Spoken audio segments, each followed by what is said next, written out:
Alright guys, this will be my first video, and I think what I'm going to do is I'm just going to start from the beginning. What got me into the Marine Corps, what led me to the recruiting center, and you know how the rest of it became history. So, went to school, Cal State Fullerton, grew up here in Pomona, California, Cal State Fullerton, graduated with my bachelor's in criminal justice. And I mean, since I was a little kid, I knew I wanted to serve my country. My uncle was a Marine, and I looked up to him. At one point in college, I was gonna drop out, and I had this professor who was like, "Hey, you only got about a year left. Just stick it out. Like, stick it out, suck it up, and get through it. And then, you know, go enlist or whatever you want to do." And at the time, I didn't know about the officer program. You know, I didn't even know there was different MOSs or jobs in the Marine Corps or the military. I thought we were all just infantry, you know, because I went to the Army Recruiting Center first, and they asked me, the recruiter asked me, he was like, "Hey, what's your GPA?" And I was like 3.2, and he was like, "Yeah, sorry, can't send you through our officer program. You need at least a 3.5, so you don't qualify. Take the ASVAB on the computer here." Scored like a 70 something, nothing crazy. And they were trying to enlist me. They're like, after you finish your degree, this was my last year. I had about 4 months left. It was about May of 2016, and I had about 7 classes left that semester, and then I had to take like 4 or 5 summer school classes. I don't remember now. And they were trying to get me in as an E3, and they're like, "Yeah, you'd be an E3. You know, it's a really good deal." And I was like, "The fuck?" I was like, "I didn't just spend 4 fucking years in college to come in as an E3, like, and I'm good." So I walked out, and I didn't go to another recruiting office. I actually got a message, like, I think it was the same day, later that day, from this Marine I used to work with, and I'm still, you know, like to think I'm still friends with him now. His name's Victor, and we used to work at this oil service company together when I was in college. It was one of my jobs that I worked while I was in college, and we built like the explosives. I mean, the shells were already made. We just like armed them into the pipes that went down into the oil wells. And he was like my supervisor, and he hits me up like randomly. He was in the reserves at the time. I think he was a Lance Corporal. He was an E3 when we worked together. He got promoted to corporal when we were there, and then you know, a year and some change later, I left the company because I was failing my classes, and I didn't want to get set back even further. But I get a message from him on Instagram saying, he's like, "Hey, if you know anybody that's trying to join the military, the Marine Corps, like, send them my way." And I was like, "Yeah, the fuck me, dude." I was like, "What the fuck?" Just some weird shit how all this stuff played out. So he calls me, like, I meet him at his recruiting office. I think it was like in Long Beach or Seal Beach, or somewhere around there. I don't remember. And I get there, and he was like, "You have your degree?" He was like, "Fuck that, dude. You're not gonna enlist." He's like, "I'm gonna send you over to the officer recruiting office." And I was like, I still didn't really know what that was. You know, I didn't know there was a commissioning and the whole enlisting thing. And so he puts me on the phone with the staff sergeant and at the recruiting office, Staff Sergeant Jones, who shortly after I went through the program and was an officer, decided to go through the officer program as well himself. So the staff sergeant was like, "Man, I'm training these fucking kids, and they're going to become officers, and I'm over here training them. I can do it, you know." And he had his, I'm pretty sure he had his degree, or he got his degree like through the MECEP program or whatever it was. But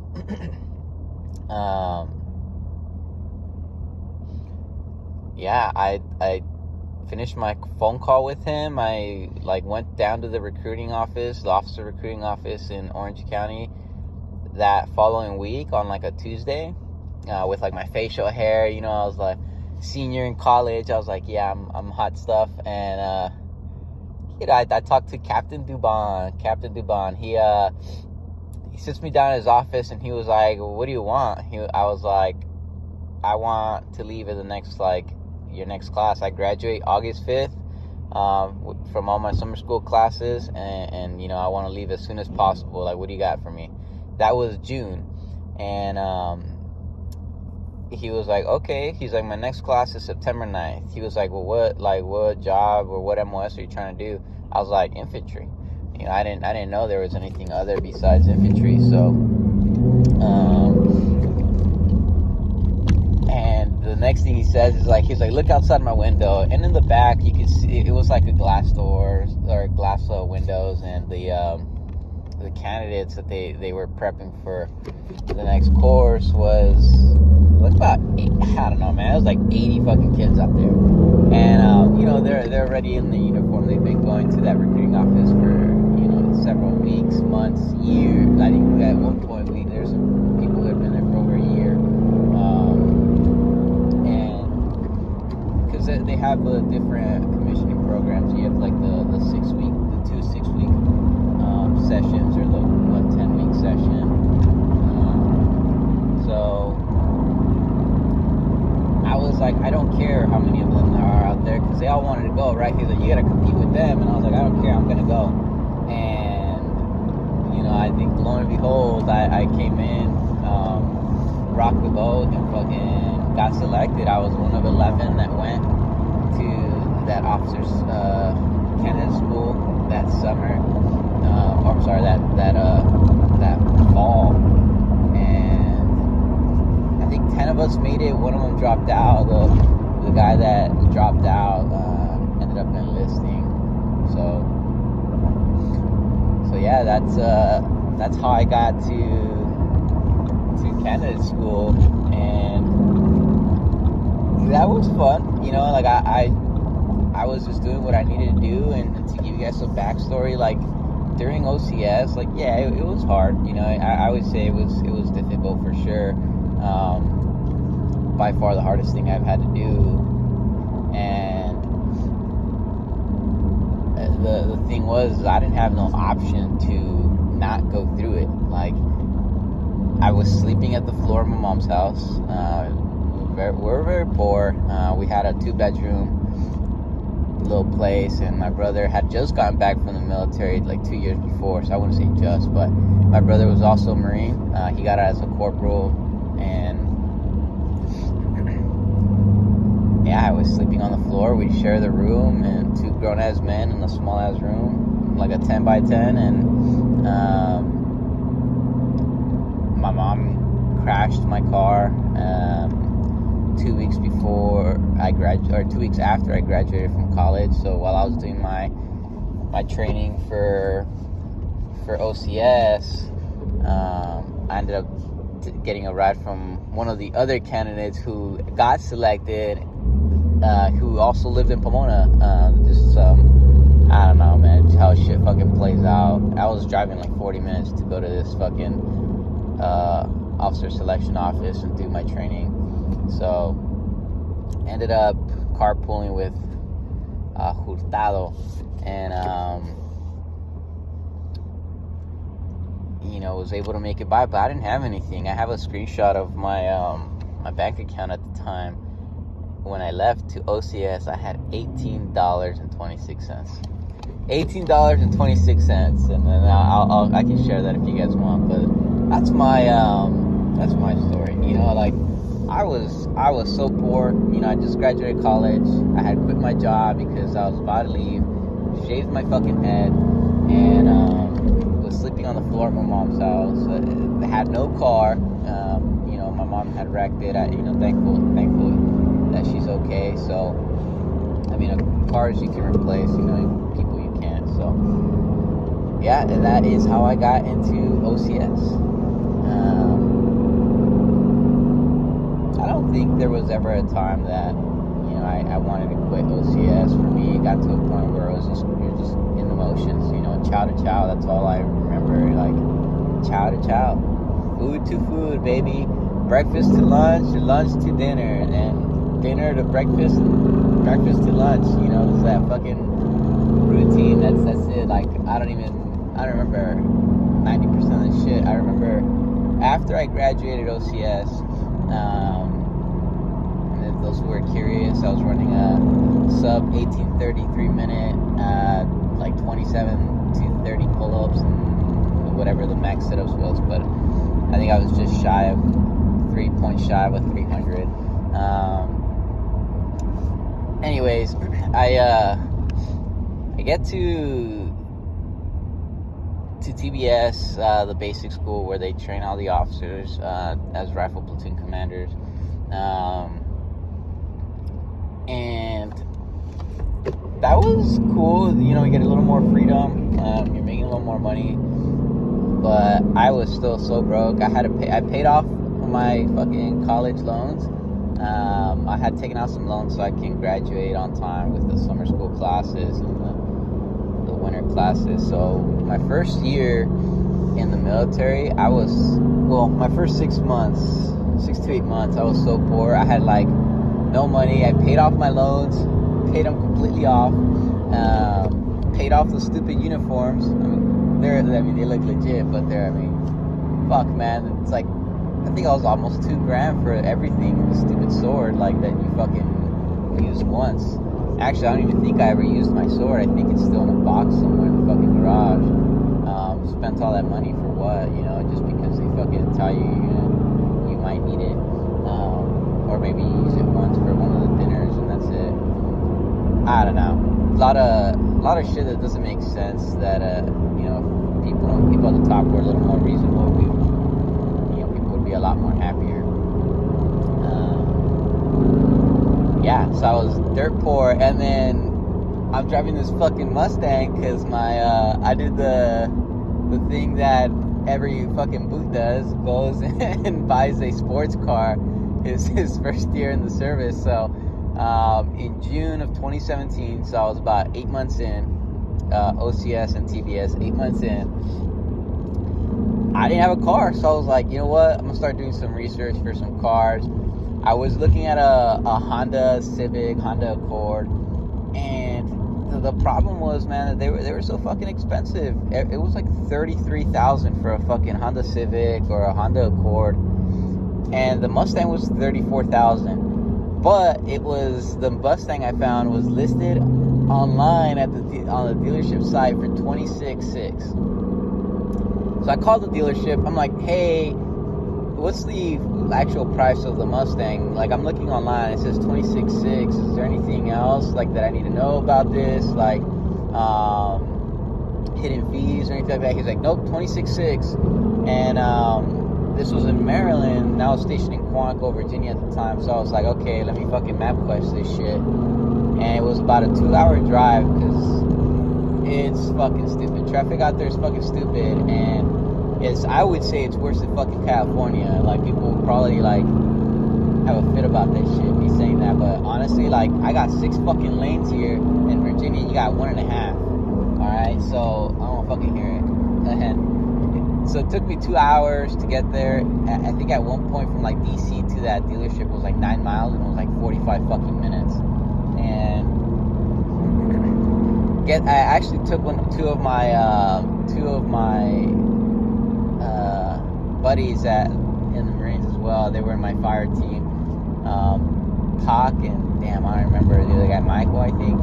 I think the other guy was a financial manager. So I was like, you know what? I was like, can you go with me? I don't want to get fucking scammed over or anything. I had my pre-approval from Navy Federal for $28,000, 2.8 interest rate, and Pac, and we go down there and we test drive the vehicle. I like stall that shit. It's pretty fucking embarrassing. I hadn't driven stick shift until I got the car. I mean, I had my other buddy Michael Noble fucking teach me how to drive stick a little bit in his truck like one day, and the next day I was like, fuck it, I'm just gonna go get the car. And well, I'm gonna go check this car out. And well, stall it. Finish the drive though. I was able to get through it. Whole lot of fucking this going around, but the two guys in the back and the salesman in the front, that's just pretty funny. And my buddies were a little taller, so their heads were like this on the back. And well, anyways, during the fucking we go inside the negotiation, and they try to tell me it was like $34,000 for this fucking Mustang, and I was like, no, I fucking spoke to you on the phone and you told me 26.6, and they were like, well, that was only if you financed through us. I was like, but you didn't say that on the phone, and I had asked you. So I just drove 2 hours fucking down here to see the car for that reason. And you know, he goes, grabs his manager and all this shit, and they were like, what would stop you from financing through us? And I was like, I have a pre-approval here from my bank at a 2.8 interest rate. And my buddy was like, look, if you can match his interest rate for the loan, he'll finance through you guys. And they're like, oh, we'll be right back. They came back, they couldn't match it. So, you know, I laid that shit out to them. I was like, dude, that's fucked up. Like, you fucking told me on the phone, and you told me this was the price. Like, I just drove 2 fucking hours. And they ended up giving me the car for $26,600, and after taxes and everything, it was like $28,800. So I think I lucked out. I think everything was happening, like, I don't know, man. Like, I guess like it was a sign or some shit. But that's why I went with the Mustang. You know, I had done extensive research on like vehicles and. Fuck, and I have this thing ever since. You know, I've been pushing this thing for about 7 years now, and still going strong, almost 100,000 miles. I've driven this Mustang 5.0 back and forth from Virginia to California, from California to Virginia, and then I drove it once more back to California, summer of 23. So it's been going strong. All right, that was the basic school. That was TBS for me. TBS, nothing too crazy there. There's always some stories, but I actually was on academic probation my first like month and a half. I failed one of the fucking tests because I don't know. I felt like I was still so young. I didn't really grasp the concept. I don't even know what I fucking got myself into, right? So, yeah, I fucking failed that stupid exam and put me in academic probation. I had to log my little fucking hours, my study hours, and Pac had to fucking sign off on them. And then I had to do like my weekly counselings with the SPC, the fucking captain who's in charge of us, Captain Poole, and you know, I just picked up Major Lieutenant Colonel. I think she's a lieutenant colonel now. Last time I saw her, she was a major. And yeah, I was on academic probation. I was like, TBS is weird. They fucking, the way they rank you and the way like the whole ranking system goes. I think there was about 300 of us, or maybe close to 300 lieutenants in our class, and fucking. I was like towards the end of that, and at the end I was about 103 or something like that. And so the way they did the MOSs, the way you got your MOS, because obviously you don't get to fucking choose.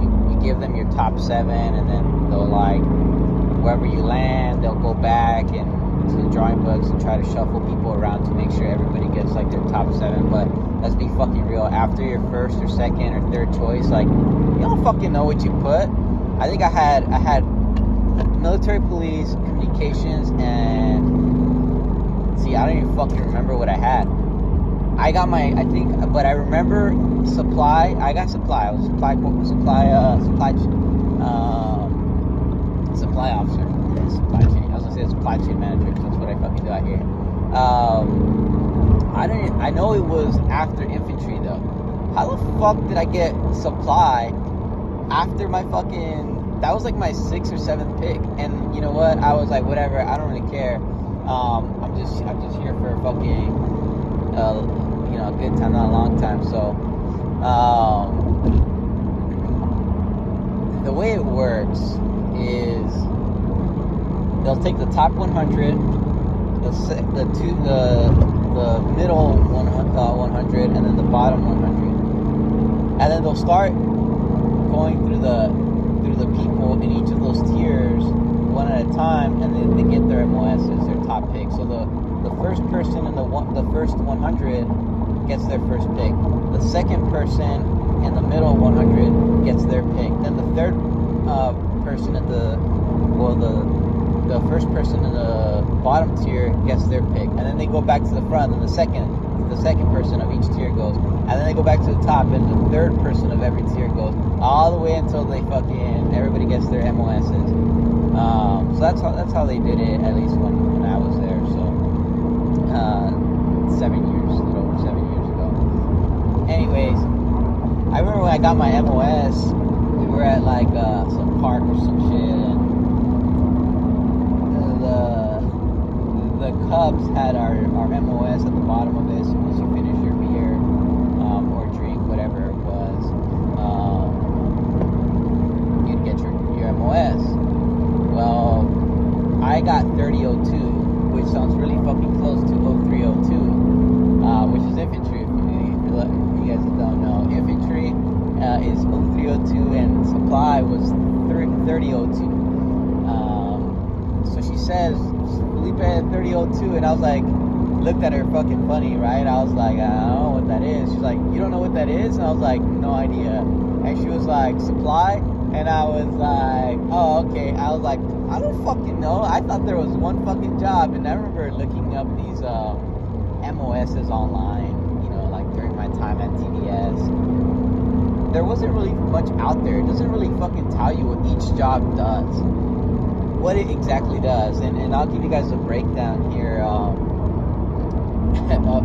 what my job was, and how I excelled at it. But fucking supply, man. But I'll tell you guys that bullets don't fucking fly without supply, bitches.